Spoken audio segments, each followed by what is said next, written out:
Innal hamdalillah nahmaduhu wa nasta'inuhu wa nastaghfiruh wa na'udzu billahi min syururi anfusina wa min sayyiati a'malina may yahdihillahu fala mudilla lahu wa may yudlil fala hadiyalah. Asyhadu an la ilaha illallah wahdahu la syarikalah wa asyhadu anna Muhammadan abduhu wa rasuluhu la nabiyya ba'dah. Allahumma salli wa sallim ala nabiyyina Muhammadin wa ala alihi wa ashabihi wa man tabi'ahum bi ihsanin ila yaumiddin, amma ba'du.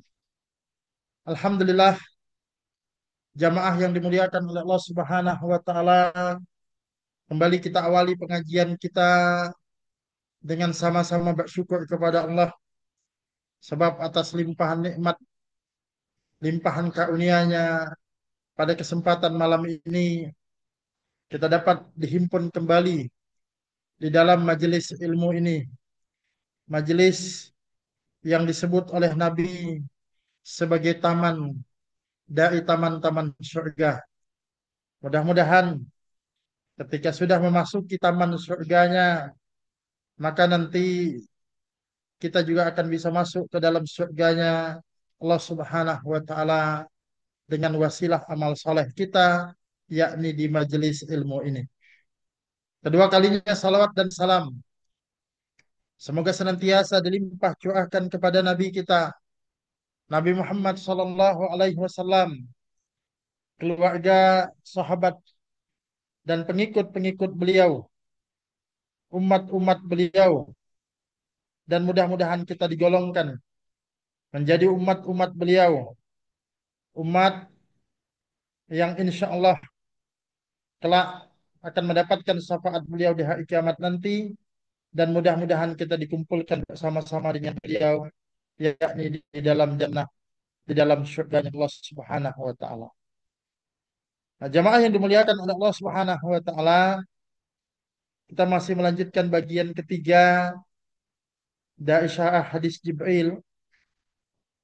Dua pekan yang lalu, karena pekan yang lalu kita libur, dua pekan yang lalu kita membahas bagaimana pokok-pokok ajaran Islam yang dijelaskan di dalam hadis ini ada tiga, yaitu terkait dengan iman, Islam, dan juga ihsan. Iman itulah yang lebih kita kenal dengan akidah. Islam itulah yang kita kenal dengan syariah. Dan kemudian ihsan itulah akhlak. Dan ketiga-tiganya ini tidak bisa dipisahkan. Ketiga-tiganya ini menjadi satu kesatuan. Ya. Maka apabila salah satu saja kita nafikan, apabila salah satu saja kita abaikan, maka hilang kesempurnaan keagamaan kita, keislaman kita. Ya. Misal terkadang ada model manusia, bahkan ini umat Islam, mereka hanya mengedepankan akhlak saja. Ya. Makanya tidak sedikit ada yang mengatakan misalnya, ya, apa, walaupun tidak sholat, yang penting kita baik sama tetangga. Kan kadang ada begitu. Yang penting kita baik, tidak menyakiti orang. Ya. Buat apa kemudian pakai jilbab? Nah, kalau ibu-ibu biasa wanita, tapi lisannya masih suka menyakiti orang lain. Ya, sayang kita begitu karena berarti mereka ini hanya pada satu sisi saja. Ya. Akhlak saja. Padahal ya syariah itu juga penting dan tidak bisa kita apa ya pilah-pilih. Kita beragama yang penting akidahnya saja, lalu mengabaikan syariah. Padahal bagian daripada bentuk kesempurnaan akidah kita adalah dengan menerima syariah itu sepenuhnya. Ya, nah, jadi sekali lagi bagian daripada kesempurnaan keislaman kita adalah dengan menerima syariah itu sepenuhnya. Ini disebutkan di dalam surah An-Nisa ayat 65. Coba kita lihat ya. Dalam surah An-Nisa yang apa ada mushafnya atau di HP-nya ada ayat Al-Qur'annya, boleh itu dibuka. Nah, di situ disebutkan fala wa rabbika la yu'minuna hatta yuhakkimuka fima sajara bainahum thumma la yajidu fi anfusihim harajan mimma qadaita wa yusallimu taslima. Maka demi Tuhanmu, mereka pada hakikatnya tidak beriman hingga mereka menjadikan kamu, maksudnya Nabi Muhammad, sebagai hakim, menjadikan kamu hakim dalam perkara yang mereka perselisihkan. Kemudian mereka tidak merasa keberatan dalam hati mereka terhadap putusan yang kamu berikan, dan mereka menerima dengan sepenuhnya. Nah, jamaah yang dimuliakan oleh Allah Subhanahu wa taala, ayat ini kemudian menafikan orang yang tidak mau tunduk patuh kepada syariat yang dibawa oleh Nabi Muhammad, fala wa rabbika, kalian itu tidak beriman kepada apa demi Tuhan kalian, la yu'minu hatta yuhaqqimuka fima sajara bainahum, kalian itu tidak beriman, ya. Maksudnya apa? Bukti benarnya iman kita ini ya kita taslim, kita tunduk, kita patuh, kita menerima syariah itu. Adapun nanti kita sudah menerima syariah itu dengan sepenuhnya, tapi ada yang tidak bisa kita amalkan, itu lain cerita. Itu kelemahan kita, kealfaan kita. Ya. Tapi jangan apa-apa, belum apa-apa menolak konsep syariah di dalam kehidupan ini. Nah, itu beda konsekuensinya. Ya. Nah, jadi itu jamaah. Jadi penerimaan kita kepada syariah itu bagian daripada akidah. Makanya malam ini kita akan membahas bagaimana hubungan ya akidah, syariah dan akhlak itu, ya. Sehingga tidak ada lagi kemudian perlu dikotomi, tidak ada lagi hal yang perlu dipisahkan. Nah, jamaah yang dimuliakan oleh Allah Subhanahu wa taala, akidah, syariah dan akhlak pada dasarnya merupakan satu kesatuan dalam ajaran Islam ini. Ketiga unsur ini tidak dapat dibedakan, tidak dapat dipisahkan. Akidah, syariah dan akhlak bagaikan suatu pohon, di mana akidah merupakan akar, syariah merupakan batang, dan akhlak adalah buah. Syariah dan akhlak akan tumbang tanpa adanya akidah yang mengakarinya. Di dalam Al-Quran, Allah Subhanahu wa Ta'ala membuat sebuah perumpamaan tentang dinul Islam ini, tentang agama ini. Mengumpamakan agama ini seperti sebuah pohon. Jadi ini nanti menarik ya, di dalam Al-Quran itu banyak sekali membuat perumpamaan-perumpamaan supaya kita bisa merenung, supaya kemudian kita bisa mengingat, supaya kita kemudian bisa berpikir. Ya. Nah, salah satunya adalah tentang hubungan akidah, syariah dan akhlak ini, ya, yakni di dalam surah Ibrahim ayat 24 sampai 25.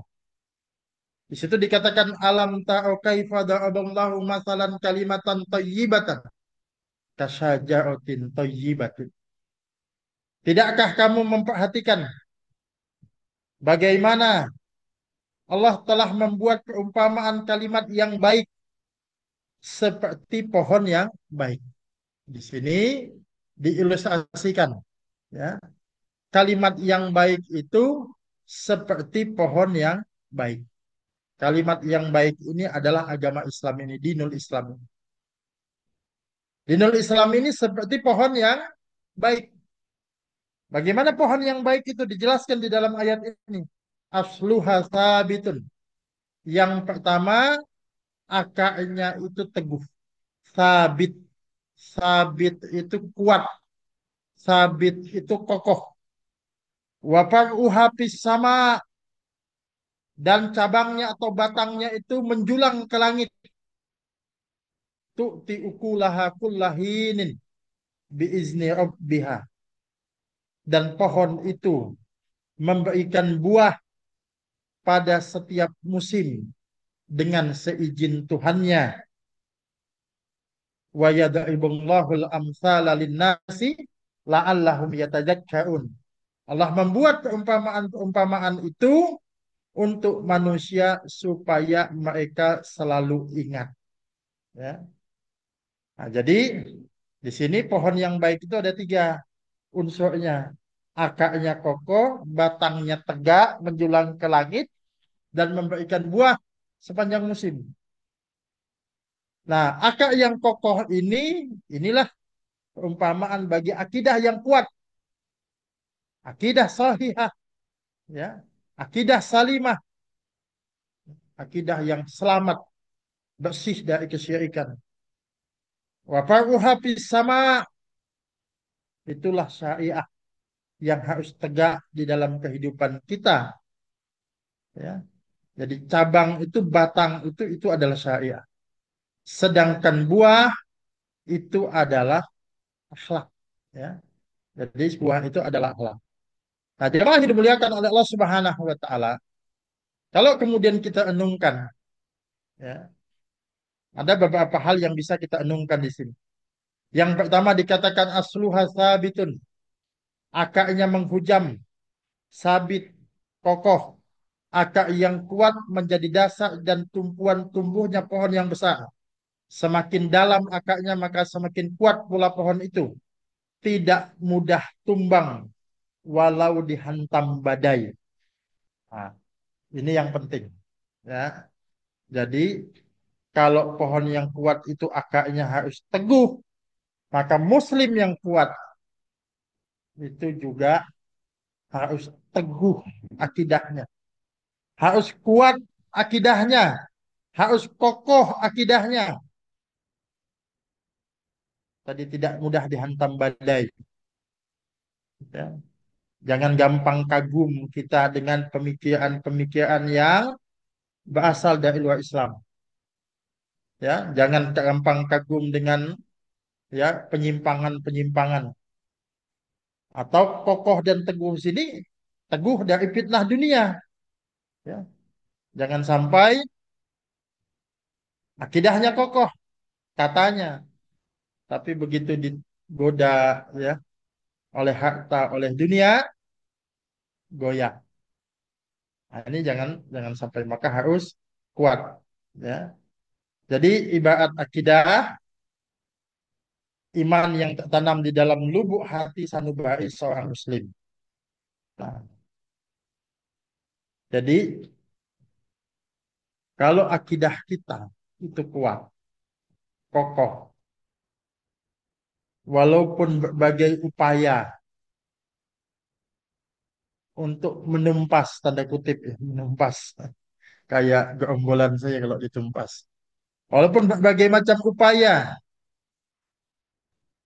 untuk kemudian memojokkan dan mendiskreditkan Islam, selama kita punya akidah, itu akan tumbuh.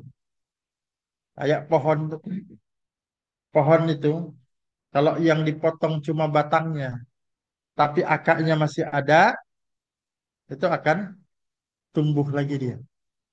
Ya.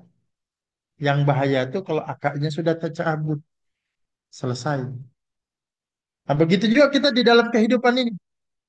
Walaupun mungkin ada gerakan Islamofobia yang anti kepada Islam, berbagai macam cara dilakukan, tapi kalau akar kita kuat, ya, insya Allah, kalaupun nanti boleh dikatakan ada syariah yang diabaikan, insya Allah itu akan tumbuh nanti, akan tumbuh. Kemudian yang kedua, wafa'u hafiz sama, cabangnya batangnya itu menjulang ke langit. Ya. Pohon yang sudah berakar akan menumbuhkan batang yang besar, dahan dan ranting yang banyak serta berdaun lebat. Ia akan membagikan oksigen yang bersih dan kesejukan bagi manusia, hijau dan menyejukkan. Inilah ibarat seorang muslim yang taat dalam menjalankan syariat Islam, baik dalam ibadah ritual maupun sosial. Akidah iman yang kuat harus tampak pada kepatuhan dalam menjalankan syariat atau ibadah ketika menjalankan aktivitas sehari-hari. Artinya gini, jangan sampai iman itu tidak tampil. Ya. Makanya di dalam sebuah riwayat disebutkan laisal imanu bitamanni. Bukanlah iman itu angan-angan. Walakin mawaqa'a fi qalbi wasaddaqul amal. Akan tetapi yang dimaksud dengan iman itu adalah apa yang menghujam di dalam hati kemudian dibenarkan dengan amal. Ya, maksudnya iman itu memang di dalam dada. Akidah itu memang wujudnya keyakinan.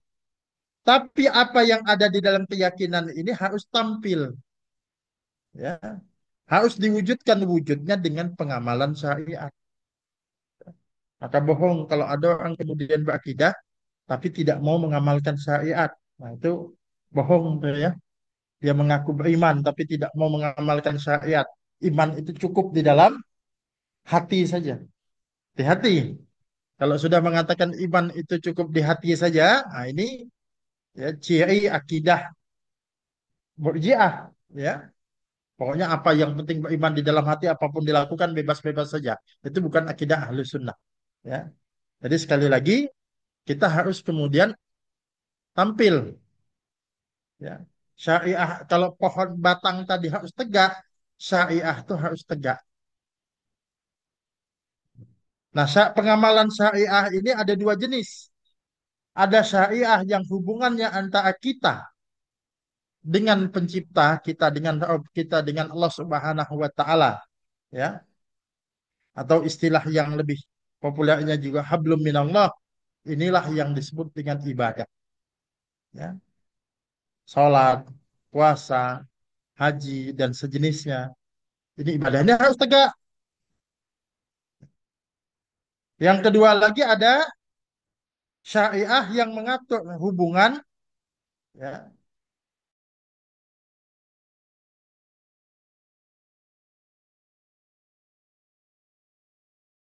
ini juga harus tegak. Nah, dalam aspek syariah ini kita masih sering berkutat pada ibadah saja, ibadah mahdoh saja, kepada ibadah ritual saja. Padahal aspek muamalahnya juga ini harus kemudian dibenarkan. Makanya jamaah yang dimuliakan oleh Allah Subhanahu wa taala, kita pelan-pelan walaupun tidak bisa seluruhnya, tapi muamalah-muamalah yang bisa kita lakukan, perhatikan adab-adab Islamnya, ya. Apa di antaranya dengan tetangga, ya. Kemudian muamalah sesama kita, transaksi jual beli, utang piutang. Coba, ya, contohkan bagaimana yang biasa pengajian itu justru muamalahnya bagus, ya. Nah, itu akan jadi satu kekuatan di dalam dakwah, Pak, ya. Kalau seandainya ini seandainya saja, ya, ada komentar orang begini, ya, saya tuh senang, Pak, kalau bermuamalah dengan jamaah masjid misalnya atau jamaah pengajian al-amanah misalnya, orangnya jujur-jujur, ya, orangnya menepati janji. Nah, itu kan sesuatu yang apa namanya positif. Lambat laun itu akan memberikan citra positif juga kepada dakwah. Lama-lama mereka ikut. Bandingkan kalau seandainya ada yang mengungkapkan sebaliknya.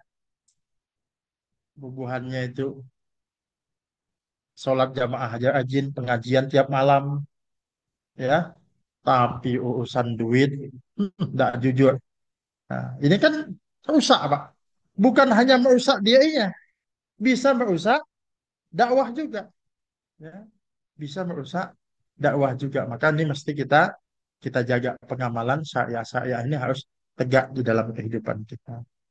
Lalu kemudian ketiga, ya, tu'ti ukulaha kullahin.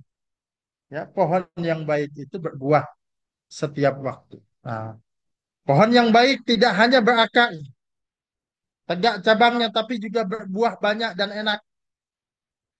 Bukan hanya pada musimnya, tapi setiap musim. Pohon berbuah menguntungkan pemiliknya dan orang lain. Semakin kuat, semakin bagus kualitasnya, semakin tinggi pula harganya. Ini akhlak, ya.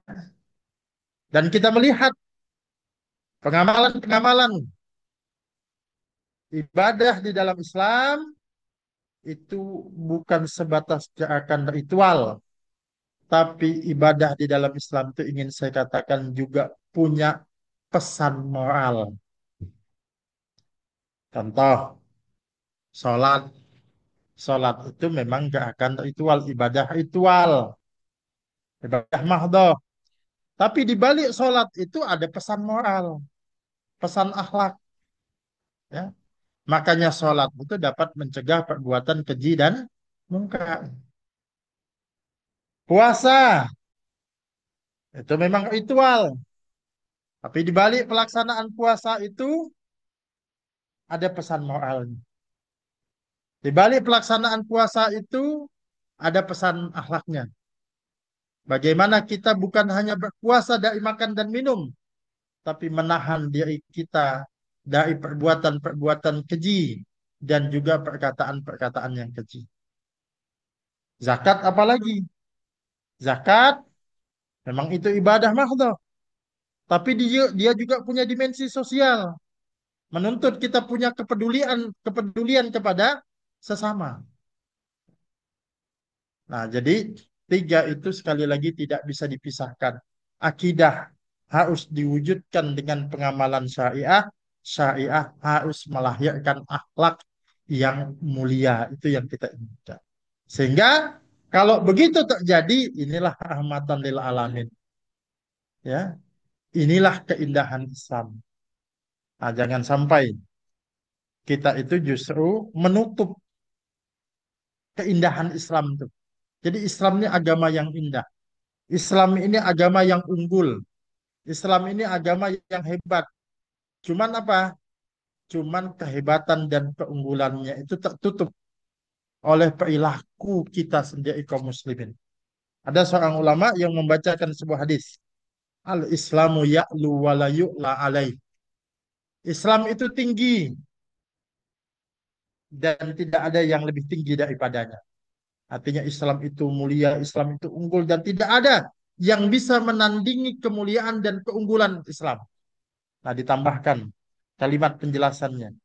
Ya, hadisnya cuma sampai di situ, tapi dikatakan walakin mahjubun bil muslimin. Akan tetapi ketinggian, kemuliaan Islam itu terhijabi oleh perilaku kaum muslimin.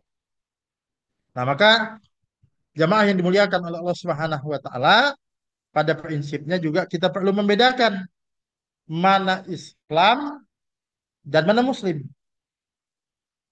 Kalau Islam itu sempurna, kalau Muslim ini yang punya kelemahan-kelemahan. Kitanya, Islam kan apa agamanya, Muslim ini kitanya.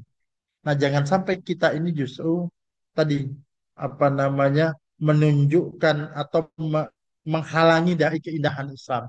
Justru kita harus bisa menunjukkan keindahan Islam itu. Nah, itu hubungannya. Kemudian selanjutnya jamaah yang dimuliakan oleh Allah Subhanahu wa taala keterkaitan ya hari kiamat dengan agama. Maksudnya bagaimana? Kalau kemudian kita memperhatikan ya, memperhatikan eh, hadis ini tadi Nabi kan malaikat Jibril kan sudah bertanya tentang Pak Ahbirni anil iman. Sudah dijawab. Salah satu rukun iman itu hari kiamat. Tapi di bagian akhir itu malaikat Jibril bertanya lagi, Pak Ahbirni anisa, beritahu kepadaku tentang hari kiamat. Ya, yang kemudian dijawab oleh Nabi. Yang ditanya dan yang bertanya sama-sama tidak tahu. Ya, nah, jadi sama-sama tidak tahu tentang kapan kiamat ini. Lalu ditanya, Pak Ahbirni anis Pak Ahbirni an amarotiha. Kalau begitu beritahu kepadaku tentang tanda-tandanya. Nah, yang ingin saya jelaskan adalah mengapa pertanyaan tentang kiamat ini dijelaskan kembali. Padahal hari kiamat merupakan bagian dari rukun iman. Ya, dalam buku Ar-Risalah Dr. Nasruddin Syarif itu ada penjelasan yang bagus. Yang inti penjelasan itu disebutkan, ya, disebutkannya tanda-tanda kiamat dalam hadis ini setelah menyebutkan pokok-pokok ajaran agama, setelah menyebutkan iman, Islam dan ihsan. Ini mengisyaratkan bahwa kiamat akan terjadi ketika ajaran agama, iman, Islam dan ihsan tidak diamalkan sebagaimana mestinya. Artinya kalau iman, Islam dan ihsan, ya, rangkumannya itu agama, sudah diabaikan kiamat, Pak. Kiamat. Nah, jadi kiamat itu, ya, atau disebut dengan as-saah, itu maknanya adalah hancur, kehancuran, waktu kehancuran, ya, hancurnya tatanan masyarakat. Nah, kita melihat ada dua kan, ada kiamat yang bermakna hancurnya alam semesta, ya. Nah, kapan kiamat hancurnya alam semesta? Kiamat kubro, kiamat besar ini terjadi, ya, adalah ketika tidak ada lagi orang yang beriman, tidak ada lagi yang menyebut nama Allah. Ya, ini disebutkan dalam sebuah hadis riwayat Aisyah. Dia berkata, saya pernah mendengar Rasulullah Shallallahu Alaihi Wasallam bersabda, malam dan siang, ya, tidak akan musnah kecuali setelah patung Lata dan Uzza disembah kembali. Saya bertanya, Rasulullah, pada mulanya saya menduga bahwasanya ketika Allah Subhanahu wa taala menurunkan ayat yang berbunyi, Dialah yang mengutus Rasul dengan membawa petunjuk dan agama yang benar untuk dibenangkan Allah atas segala agama, walaupun orang musyrik tidak menyukainya. Ya, semuanya telah sempurna. Ya, artinya kalau ayat itu datang diduga itu sudah sempurna. Rasulullah bersabda, dari kesempurnaan itu Islam yang selama ini diamalkan akan semakin surut sesuai dengan kehendak Allah. Setelah itu Allah akan mengirim angin yang baik untuk menjemput nyawa setiap orang yang di dalam hatinya terdapat iman seberat biji sawi. Hingga tinggallah orang yang tidak memiliki kebaikan. Lalu mereka akan kembali kepada agama nenek moyang mereka. Artinya, kiamat itu terjadi nanti ketika sudah tidak ada lagi iman, Islam, dan ihsan. Ya. Nah, kemudian hadis yang lain, ini hadis yang masyhur mungkin kita kenal. Dari Anas radhiyallahu anhu. Di sini dikatakan la taqumus saah. Tidak akan terjadi kiamat itu hatta la yuqala fil abdi Allahu Allah. Kiamat tidak akan terjadi hingga tidak ada lagi orang yang di bumi menyebut nama Allah, tidak ada lagi yang menyebut nama Allah. Artinya kalau kiamat yang hancurnya semesta alam ini udah nggak ada lagi, ya. Jadi orang mati, orang beriman itu diwafatkan nanti, ya, dengan hembusan angin yang lembut. Makanya jangan juga bercita-cita hidup terlalu lama, ya. Aku ingin hidup 1000 tahun lagi. Kalau pas nanti kiamat, Ya. Karena seburuk-buruk makhluk nanti yang mati saat kiamat itu nanti. Orang baik sudah diwafatkan dulu. Nah, ini poin yang pertama. Bahwa kiamat itu kalau iman, Islam, dan ihsan diabaikan, kiamat. Nah, tadi kita jelaskan pertama kiamat dalam makna hancurnya alam semesta. Tapi ada kiamat dalam tanda kutip kiamat sugra, ya, yaitu hancurnya tatanan masyarakat. Jadi masyarakat, tatanan masyarakat ini akan terjadi kiamatnya tanda kutip kalau iman, Islam, dan ihsan agama ini sudah diabaikan. Ya, kata Nabi dari hadis Abu Hurairah Rasulullah bersabda, jika amanat telah disia-siakan, tunggu saja kehancurannya. Idza duyiat al amanatu fantadiyus sa'ah. Ya, apabila amanat telah disia-siakan, tunggu saja kehancurannya kata Nabi. Ada seorang sahabat yang bertanya, bagaimana maksud kiamat itu, bagaimana maksud amanat itu disia-siakan? Ya, kaifa idha'atuha ya Rasulullah. Bagaimana maksudnya amanat disia-siakan itu gimana? Ya, kalau Nabi mengatakan idza usnidal amru ila ghairi ahlihi fantadi'us sa'ah.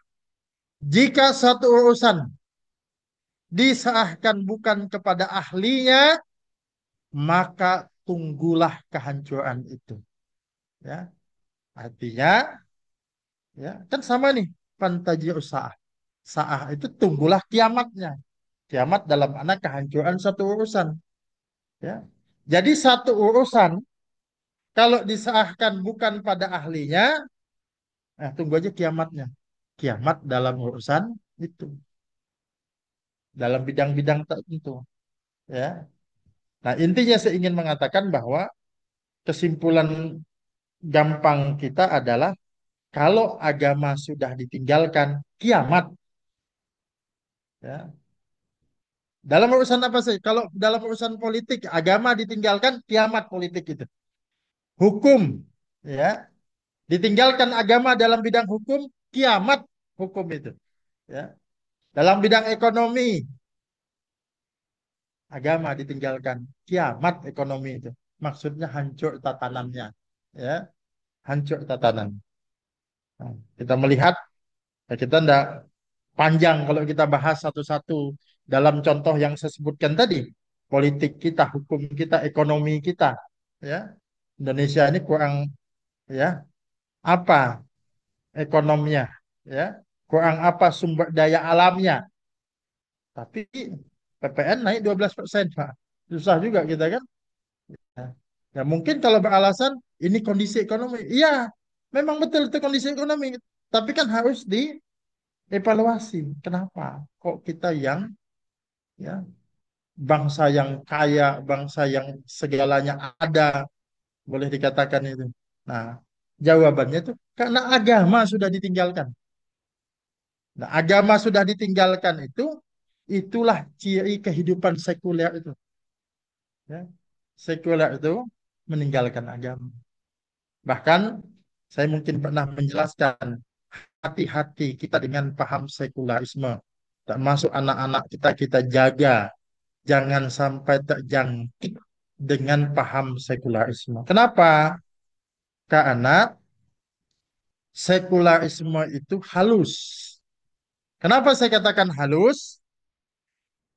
Seakan-akan dia tidak anti agama. Tapi anti agama sekuler itu. Kenapa dikatakan tidak anti agama?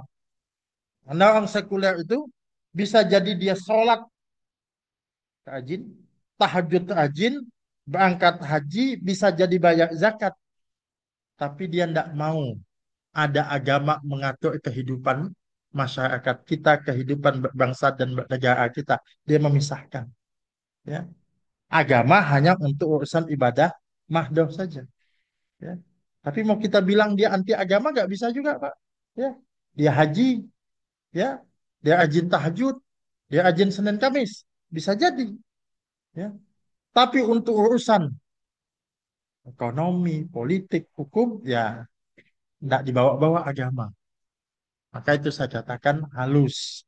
Sifatnya sekularisme itu yang bahaya. Ya.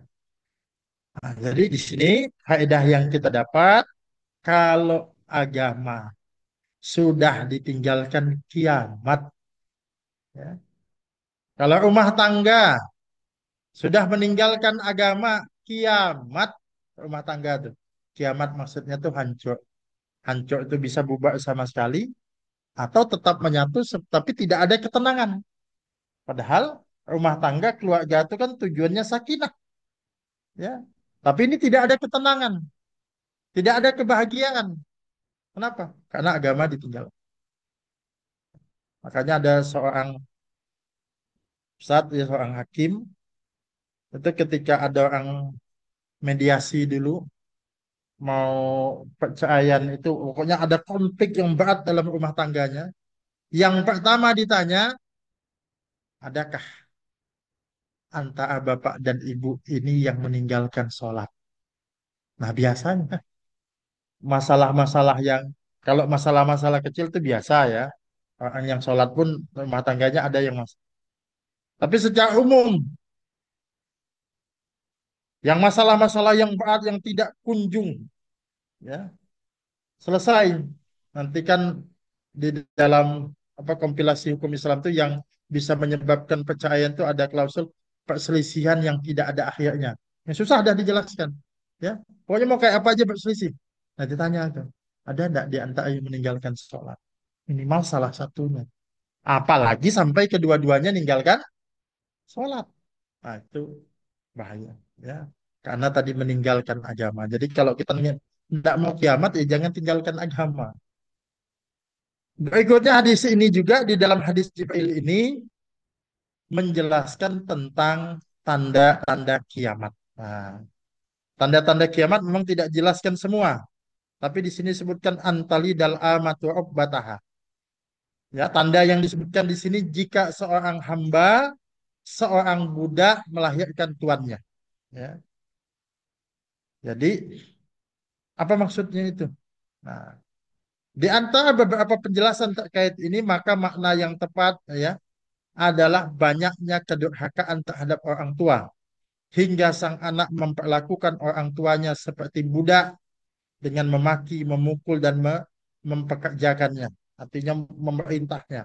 Sehingga kata tuannya dikiaskan kepada anak tersebut atas perlakuannya terhadap orang tuanya, ya. Jadi macam-macam memang penjelasannya, tapi di antara poinnya seorang hamba, seorang budak melahirkan tuannya. Maksudnya apa? Banyak anak durhaka. Ya. Seorang anak dilahirkan, anaknya seakan-akan jadi tuan, jadi majikan, orang tuanya jadi budak.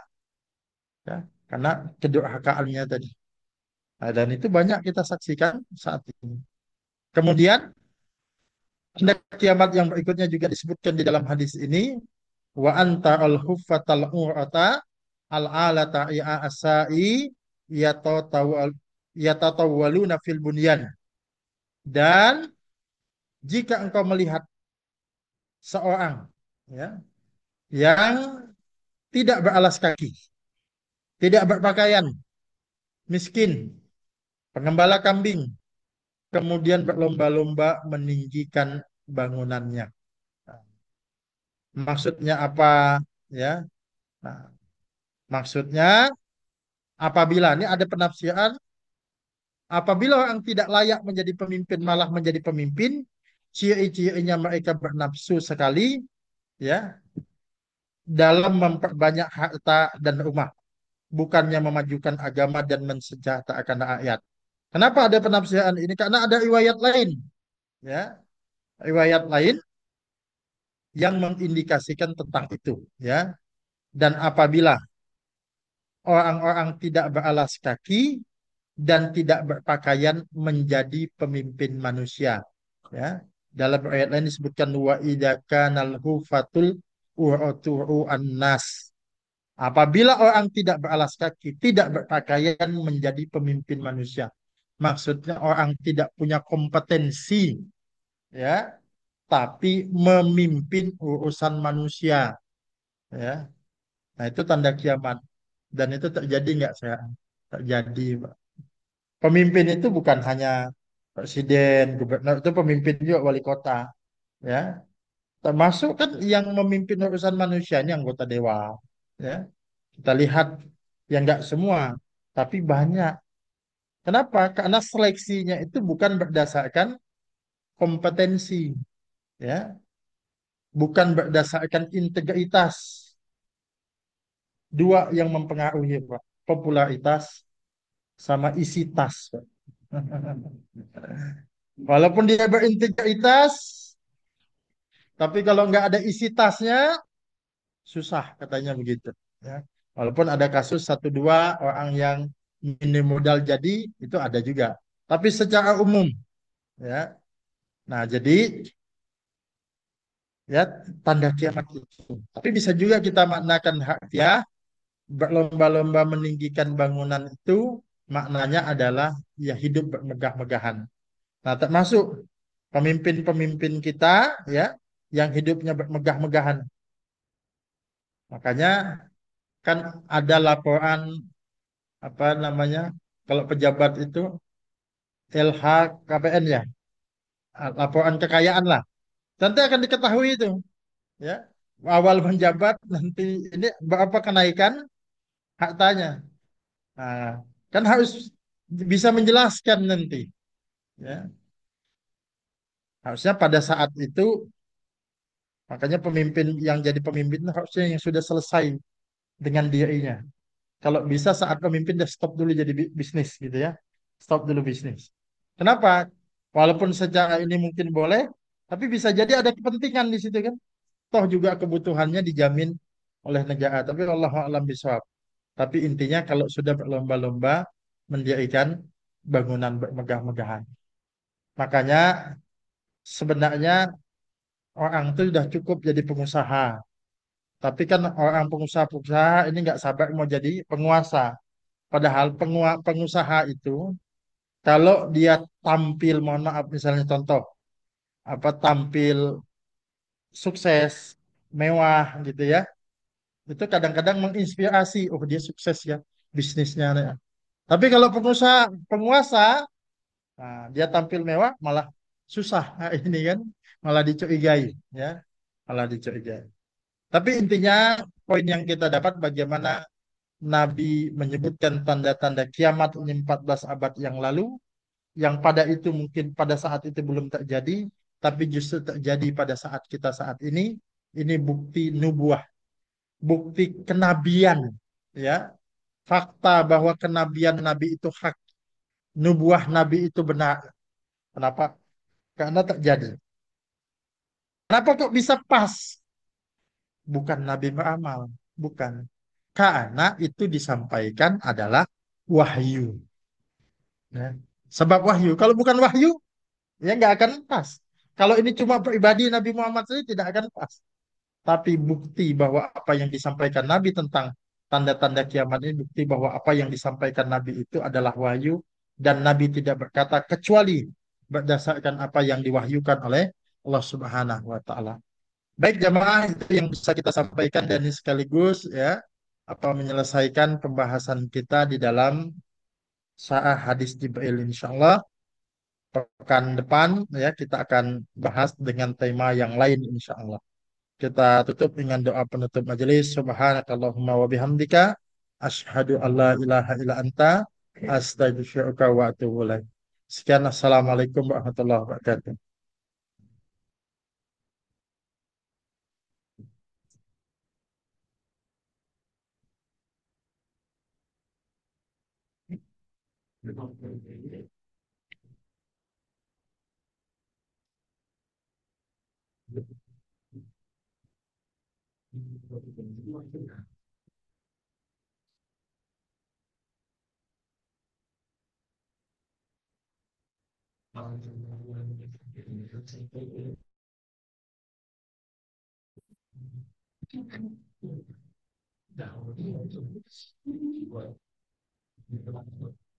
Allahu Akbar Allah